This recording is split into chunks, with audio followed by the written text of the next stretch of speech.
Coaches Del, Coach Billy, ano lang yung thoughts nyo muna na napasama kayo ngayon sa All-Star festivities? Dahil doon sa sinabi ni Kong, no, itatry nila yung parang blitz streak, yung matuli na yung pag naka less than 6 seconds ka na o 3 seconds na yung score. 7 seconds ba? Masyado matagal pa yun 7 seconds, tapos maka-score ka 3 points. So kaya kami sinali kasi matutulin kami. Tama yun. Kasi talagang binilisan namin yung practice namin. Oo. Totoo doon, nabibigyan namin 100% namin. Kumain ako ng marami para dito sa All-Star na to. Hindi, nakakatuwa na nakasama. Nangyari na sa amin to dati. May mga nakasama na ng mga legends na naglalaro pa kami. So ngayon naman, kami na naman yung pinakamatanda. So kami naman yung mag-guide sa mga bata. Siguro parang na rin sigurong assistant coaches kami when it comes sa loob na ng game. Kailan ba yung ano nyo? Yung last na nakasali kayo na All-Star? Oh, sweet. Tagal na yun.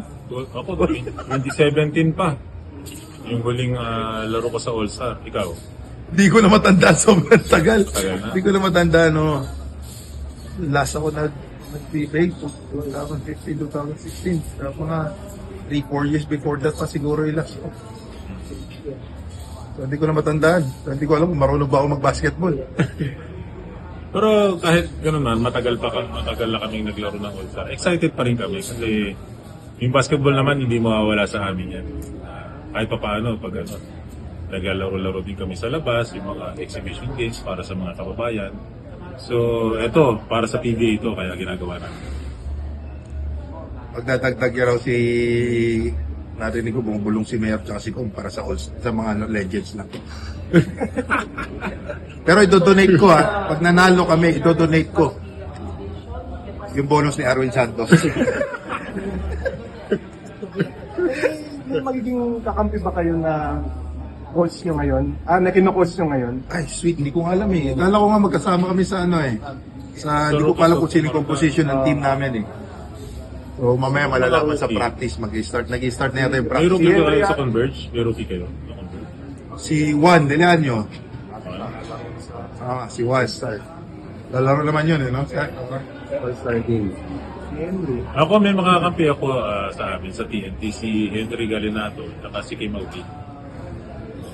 So at the same time, yung coach namin sa TNT. So, excited kami. Coaches, Meron ba parang some sort of regret na yun nga, may initial plan na yung mga legends sana yung maglalaro. Pero yun nga, hindi nakabuo for a team na maglaro. Wala naman sigurong regret. No? Ang ano lang siyempre, tapos ka na sa eBay, may mga na-schedule ka na sa family mo. And yung iba, bakasyon, trabaho, business. So, hindi nagkasabay-sabay. Pero kasi nakikita-kita pa rin naman kami, nakapaglaro-laro pa rin, and nakaka-support pa rin naman kami sa PBA pag on our own time. No? It just so happen na itong All-Star is hindi nangyari. Pero alam naman natin may ibang programa pa rin yung PBA na pwedeng mangyari yun.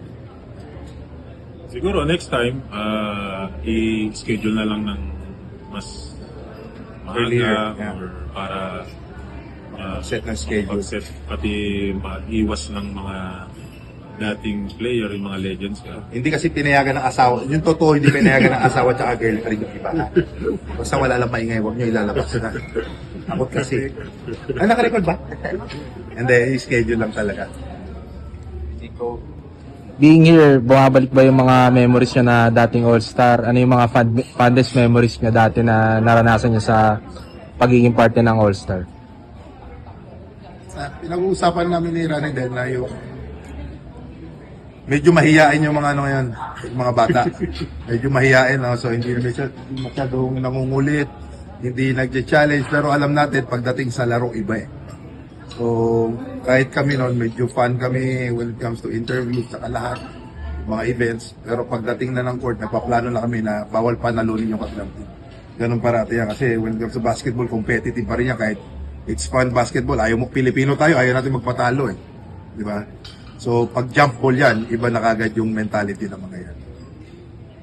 Ako naman, bukod dun sa games na sinabi ni Coach Willie na very competitive na. Ako naman, ang isa pa sa mga na-enjoy ko, yung pagpunta namin sa mga lugar, sa school, community, makikihalubilo kami sa mga tao, gano'n.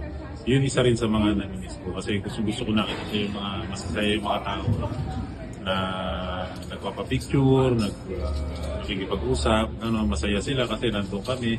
Yun, isa yun sa mga namimiss ko rin. Totoo.